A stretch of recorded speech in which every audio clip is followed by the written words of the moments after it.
Hello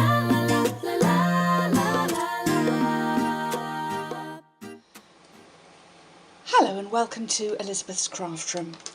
I'm delighted today to share with you this absolutely beautiful stamp set. It's called Beautiful You, and I couldn't love it any more if I tried. I think the sentiments in it are fantastic.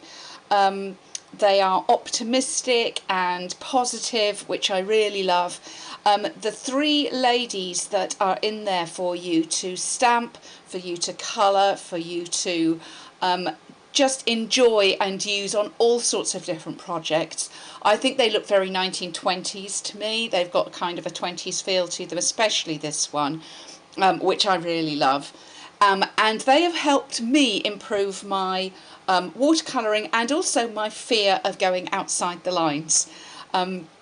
These were presented on stage at a Stampin' Up event by one of my team, Tracy McDonnell, and she did a fantastic job showing us what you could do with them, and I was totally sold as soon as I saw her working with them. So I mean, just to give you an idea, this is one of the projects. Now this is watercoloured on our watercolour card, so easy to do, and that's beautiful, and that's the inside the lines type affair. Now I am going to show you an outside the lines project today and show you how easy it is to be kind of that watercolouring I'm not scared person with this stamp set, because we can cheat and do it. What I'm going to do first of all, because we're making this little pizza box, is to bring in the scoreboard and do some scoring. So I'm using the Simply Scored from Stampin' Up. I've gone ahead and scored at, this is a piece of cardstock, I should say 6 inches by 11 inches. I've gone ahead and scored down at 1 inch and 5 inches.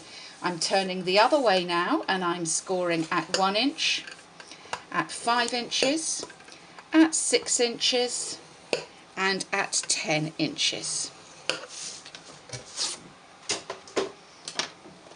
I'm going to go ahead and reinforce all of those score lines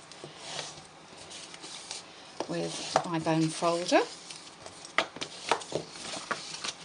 And this is one of the first boxes I ever learned to make when I started paper crafting with Stampin' Up.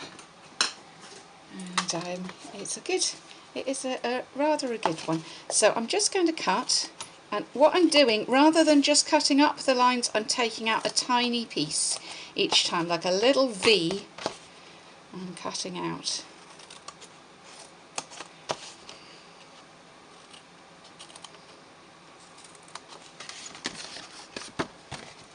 And I'm doing that on both sides with all of those score lines up to the 1 inch score that's going along the long length.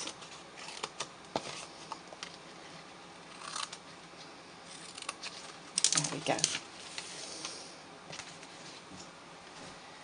And also, before I go ahead and stick, I'm going to take a 1 inch circle punch, and you can measure this, but I'm just going to eyeball that's roughly in the middle there, and I'm going to punch out about a half of that circle, and that's going to make the lid. So we'll start with the box piece at the bottom. I'm going to flap in those two little points there and put glue there and there, and the middle ones as well. And this is going to form the box base. And when you're using Tombow, just fold in and just give it a little press just for a moment until that's stuck. It doesn't take very long. You have got some wiggle room when you first fold it in to make sure it's lined up correctly. And then we're going to do the same with these pieces here at the front. Just give them a little press and a little press. And that is how easy it is to make a cute little pizza box. So we're going to decorate the top now. I'm going to stamp with Memento ink. If I was going to watercolour direct onto here, I would be using StazOn or our archival ink, but I'm actually just going to go ahead and use some Memento today. And I'm going to pop her right up into the top corner.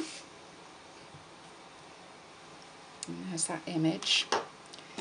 And then I'm going to stamp the greeting that I'm using, and this one says, "Life may not be the party we had hoped for, but while we're here we might as well dance." And I'm going to just pop that down in the corner there.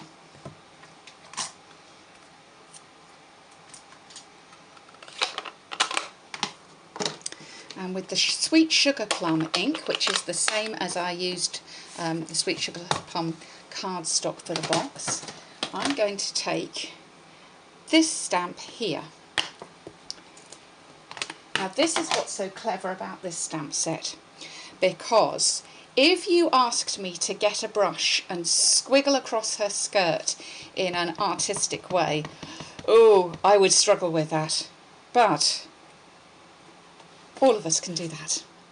And it really just does look beautiful. Now, if you want to, you can add a little more.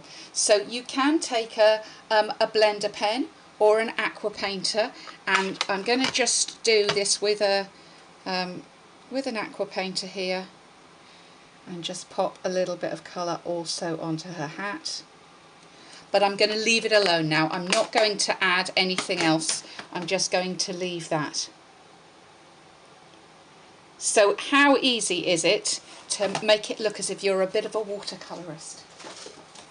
Now, of course, you can go inside the lines, as I showed you with the card earlier, and really there are so many effects that you can get with this stamp set.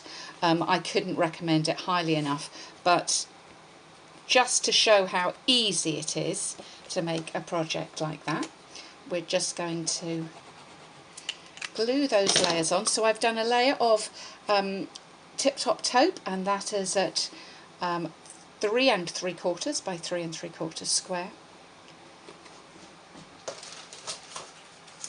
And just to finish, we're going to use some satin ribbon. Now this is this is just called Satin Band ribbon, and this is in the Spring Summer catalogue. And I'm just going to tie a little bow.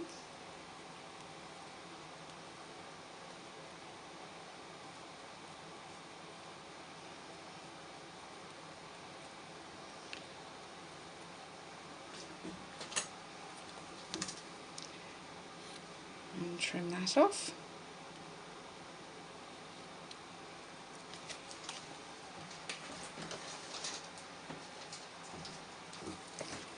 And we can pop a blue dot on the back there and pop it on the corner.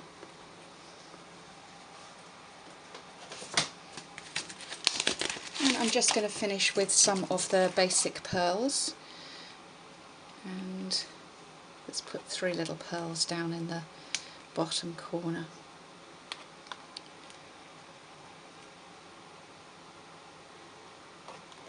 Just to finish that off. And there you go. As I say, beautiful you, gorgeous stamp set. If you would like to have that, then do visit my online store. You can go via Elizabeth's Craft Room or look at the links down at the bottom, and I would love to help you with that. So I hope you've enjoyed your visit to Elizabeth's Craft Room today. Come back soon for more.